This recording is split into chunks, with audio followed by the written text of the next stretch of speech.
Hi guys, it's Vivs here from slidenerd. In this video, I'm going to talk about how we can set up Volley singleton to work in our app.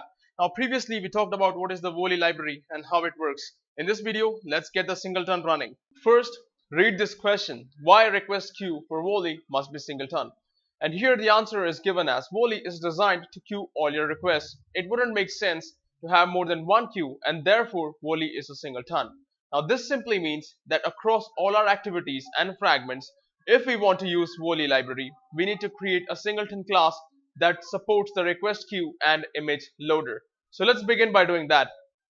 Let's create a class that will act as a singleton containing our RequestQueue in Android Studio. We'll call this class as Volley singleton. So we have created a reference to our class object over here. Since we don't want other classes to use our constructor, we are going to make the constructor as private over here. Now we construct a static method that is going to return an instance of our class Volley singleton. So inside our static method, which is called getInstance, it returns an object of type Volley singleton. If our object or reference is null, we create a new object and return that object out there. Create an instance variable of type RequestQueue inside your Volley singleton. Now let's initialize this inside our constructor by simply saying mRequestQueue is Volley.newRequestQueue. And as you can see, it's gonna need a context. Now here, you're not gonna pass an activity context or some other type of context. What you need here is the application context. So let's take a look at how we can get that. We are going to require a custom application class. So we are going to go to material test and create a new class which is called my application in this case, and this is going to extend from the standard Android application class that we usually have. And of course we need to list this inside the manifest as well. We create a static variable called sInstance of type my application, and we initialize that inside onCreate. Now if you remember, the onCreate is going to be called right before anything runs inside your app. So going down here, we can return that instance by making another static method called getInstance here, and you can simply return sInstance from over there. The same way, we can also make another method that will return the application context from here. So this method called getAppContext has a return type of context, and it is simply saying sInstance or our application's instance dot get application context. Now we can use this inside our other class, which is Volley singleton, by simply going here and saying my application dot get app context over here. Now most of all, we need to add this to the manifest file. So we simply go down here to manifest.xml, and here in the Android application, we simply specify the application class by saying Android name equals to dot my application, because it's in the main package of our app over here inside material test. Inside our Volley singleton class, now we make a method that will return our RequestQueue so that others can use it. We can simply say public RequestQueue, and we can say get RequestQueue over here. Now time to test if our singleton actually works the way we expect it to. So we can go down to my fragment here, and if you remember, we already constructed a RequestQueue in the last video. We are going to replace this with our Volley singleton and check if this is working or not. So instead of saying Volley.newRequestQueue get activity here, we can remove that, and we can say Volley singleton dot get instance dot get RequestQueue over here.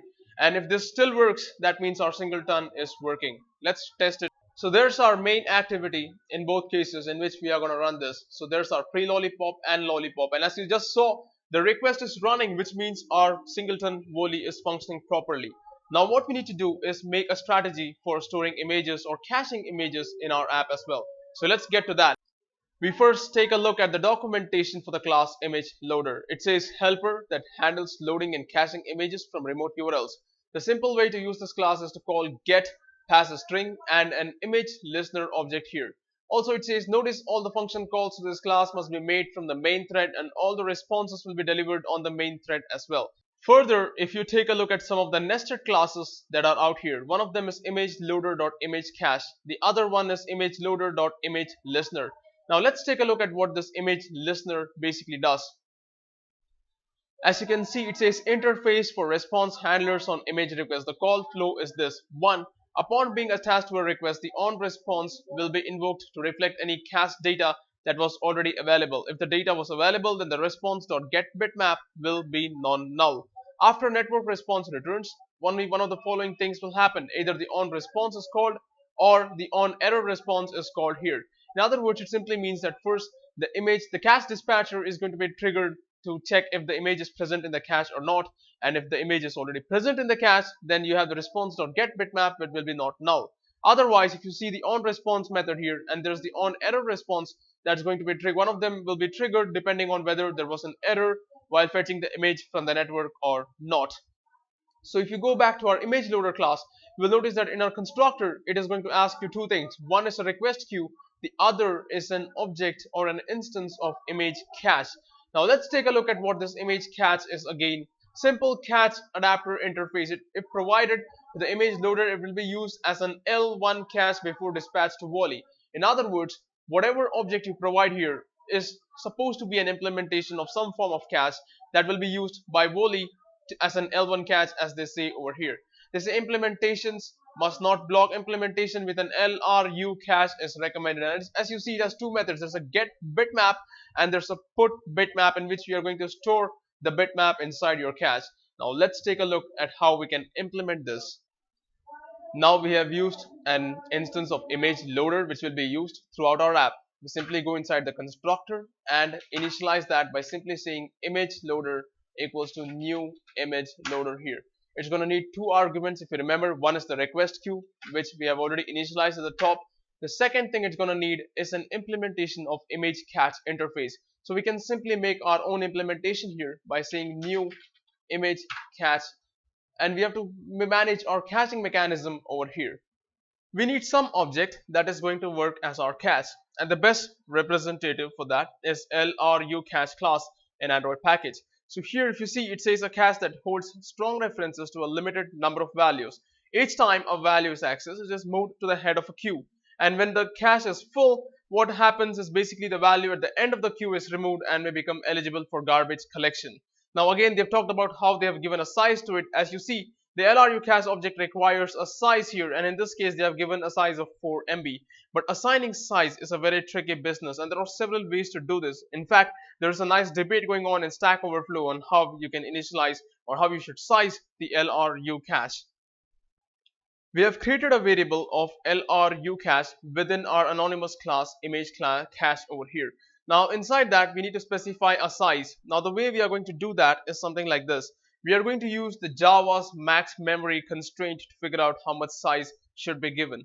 Now there's a whole debate going on here in Stack Overflow, as in what is the max memory, what is the total memory, what is the difference between them. So in this video I'm not going to get into that.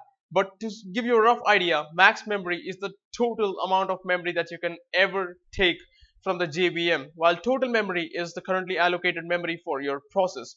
Now free memory is variable because as you start garbage collection, the amount of free memory available changes out here. So with that, we are going to go back and we are going to say runtime.getRuntime.maxMemory. Now this is going to be in bytes, so we got to make sure that we divide that by 1024 to give us something in kilobytes. So we're going to take that and further divide it by 8 to give us the size of our cache. Ensure that you typecast this long value to a proper integer, and then inside our getBitmap method, we're going to simply return the entry from our cache if it is present out there. Inside our putBitmap method, ensure that you store the image inside our cache. So with those two statements, our cache is complete. Now all we got to do is return an instance of our image loader to other activities and fragments so that we can use them outside our singleton. So now I go here at the bottom of the code and add a method called getImageLoader, where we return an instance of our image loader. So this completes our setup for the Volley singleton class that we are working with. So in this video, I have showed you how to set up the Volley singleton, and I have also showed you how we can use the image loader. In the next video, I will make several fragments inside the tabs and load data from Rotten Tomatoes API. In the meantime, if you like what you saw, please like this video, share this video, subscribe to slidenerd, and catch you guys later. Have a nice day.